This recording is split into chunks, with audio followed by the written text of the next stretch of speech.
Here I am at the end of round 8.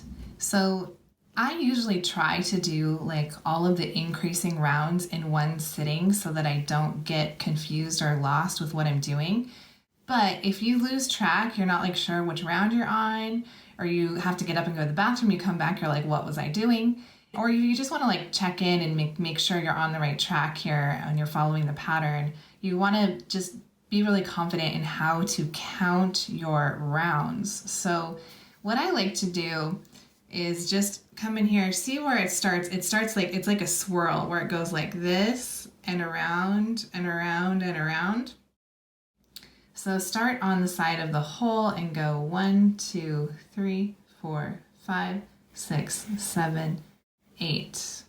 If you have a darker color of yarn, that's going to make it a little bit harder to see this. So if you are a beginner, I recommend that start with a light color. The other thing you can do is you can count the stitches that you have, because when you look at the pattern, you'll see that there should be 48 stitches at the end of round 8. I could count my stitches here to double check, and if I have 48, then I'm like, okay, I am at the end of round 8. Let me start with round 9. So just a reminder of what this looks like. If you're not quite getting what I mean about how you're counting here with the six sets of stitches. So we're going to start the first set of round 9. We're going to do an increase in the first one as usual. Put your stitch marker back in there, and now we're going to do 9 stitches. Sorry, we're going to do 7 stitches. Those were number 1 and 2.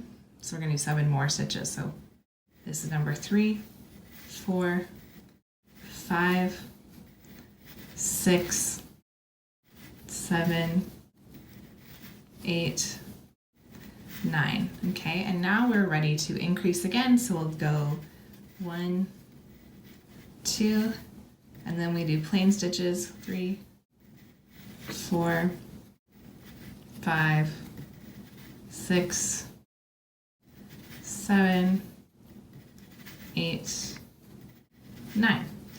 Okay, so I just want to point out one thing here. So you can see it's actually turning into a hexagon. We have points like 1, 2, 3, 4, 5, 6. That is totally fine. It is not going to look like a hexagon. It's not going to look pointy when we get done, so don't worry if that's happening. That's actually what you want, and that's telling you that you're doing it right. So that is a couple of tips on how to count. Another thing I'll do, if I can, if I'm in the middle of this and I get interrupted, I will try to finish like one of my 6 sets. So like right now, I did my first 2 sets. I did my increase here, my increase here. I'm ready to do my increase on the next stitch. So if I have to stop for some reason, that's the best place to stop. Another thing I'll do is I'll come back and I will just pull stitches out and watch carefully until you get to the stitch where you increased last, and you can see it a little easier when you pull a stitch out. See how that, you can tell right there was where there was 2 stitches in one. So sometimes you pull stitches out. You know, when you're a beginner, it's hard to pull stitches out because you're like, all my hard work. But once you practice more, you're like, man, pulling out 9 stitches is not a big deal. It's going to take me like 10 seconds max just to redo those stitches. So don't worry about that. All right, so I'm going to keep going. I'm going to go ahead and increase this almost to its maximum size, and then we'll talk about what to do next.